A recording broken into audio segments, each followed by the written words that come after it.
Hi all, I'm Colette from Witchways, and today I want to talk to you about working with goals and intentions for the new year magically. Not just on New Year's Day, but the few weeks of January that follow. As a witch, I do approach it a little bit differently. So let me know in the comments if you have any magical traditions or just traditions in general that you like to do around the time of the new year or in January. I hope you enjoy. Even though New Year's is just kind of an arbitrary date in a modern calendar, it still makes sense to me to set intentions around the time of New Year's or during the month of January. And maybe this isn't true for you, but I know a lot of people set a lot of really unrealistic goals that they work on and try and just get done all at once. And I like to do something a little different.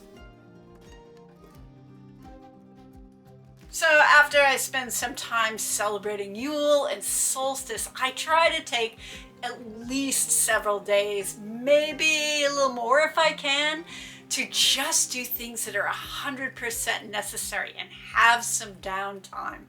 And I'll be the first to say I really am not always successful at that. Western culture is really busy.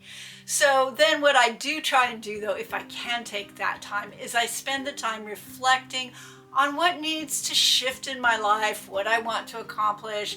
And I usually do a lot of clearing by burning herbs, taking purification showers and baths, and journaling and reflecting. When I feel like I've done enough of that, I have a process that I work with, and that's what I want to share with you today.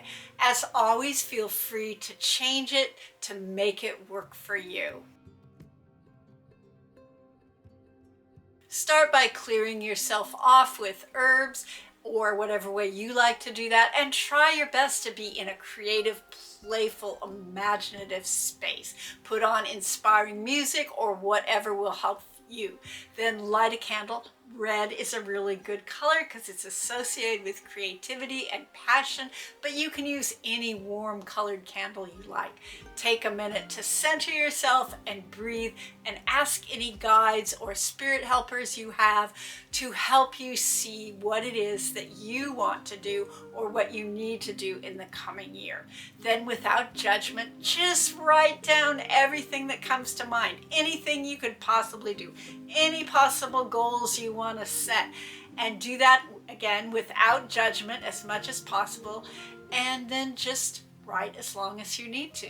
I like to let that list sit overnight, and then when you come back to it, you can divide it up into two main groups. One is a list of things that you want to manifest in your life, and the other is a list of physical goals or changes you want to make in your life. And again, you can let that sit overnight or walk away from it for a while and come back to it, or if you're feeling inspired, just jump right in. Even though this is just a very basic, creative, artistic process, I still like to incorporate magic to make sure it flows well and goes good throughout the year. You can start with the list that is what you want to manifest for the year. And if your list is really big and you have a busy life already, you could do some divination to narrow that down and figure out what is a priority for you. And center yourself in whatever way works for you, and then burn a little mugwort just to open your intuitive centers. If you already know how to use a pendulum, you could go through that list asking the pendulum yes or no in terms of it being a priority, or say something like, what are the top 5 things that I need to focus on manifesting in the coming year? And then you could ask what the next 5 are if you want. Or maybe you already know what your top 5 or top 10 list of things that you want to prioritize and manifest for the coming year. Another way to narrow down this list of things that you want to manifest is pull a card for each item. And as I've mentioned recently before, if it's a card that is personally pleasing to you or is traditionally considered beneficial, that's a yes. If it's unclear, maybe not right now. If it's a card that's traditionally considered negative or one that you personally don't like, that's a no, at least for the moment. when you've narrowed it down to the things that you actually want to manifest, there's a couple different ways you can go about it. The first way is to set up an altar or a small spell plate. Write what you want to manifest on several small pieces of paper, and you can decorate them if you want, but you don't have to, and place the ones that you want to work with in the center of your altar.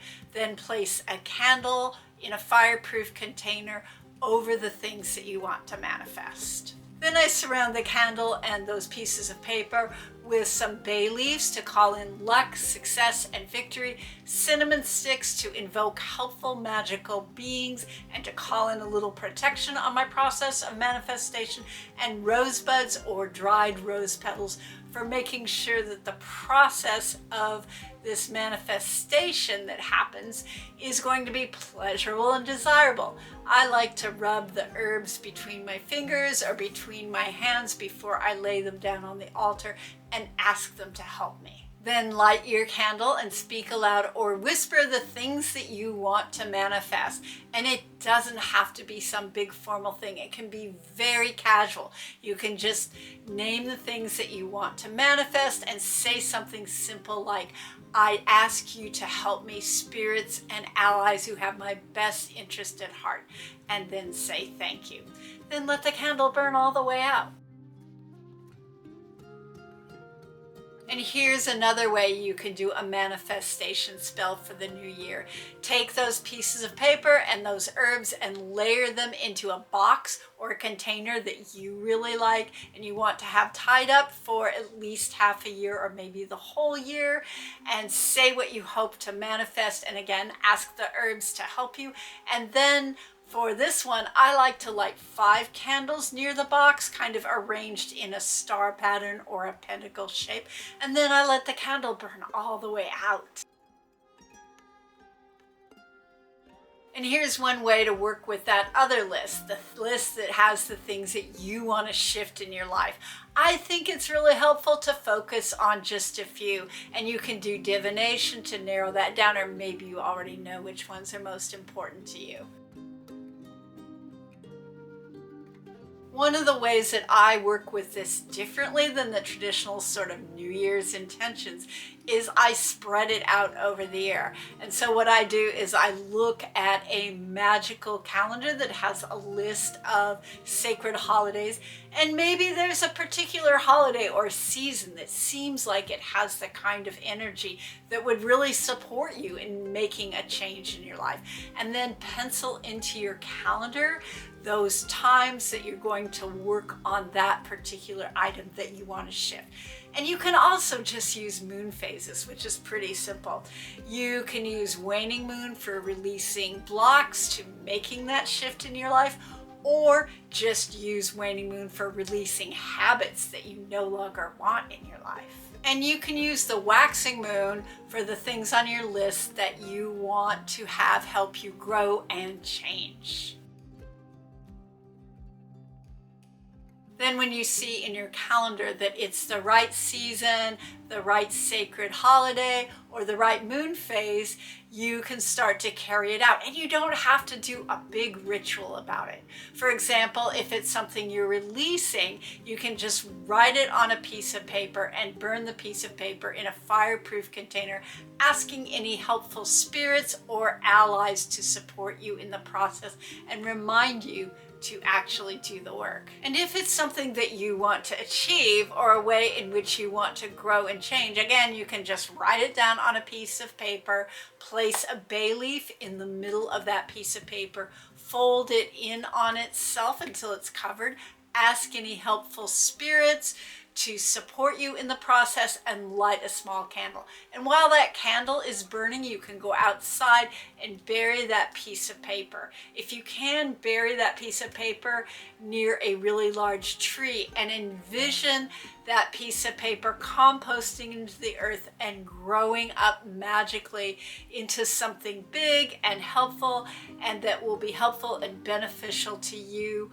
as you try and grow and change.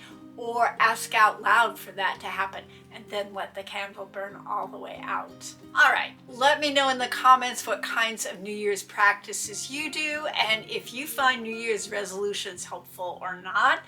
And I want to thank you all so much for supporting me here and on all my other platforms.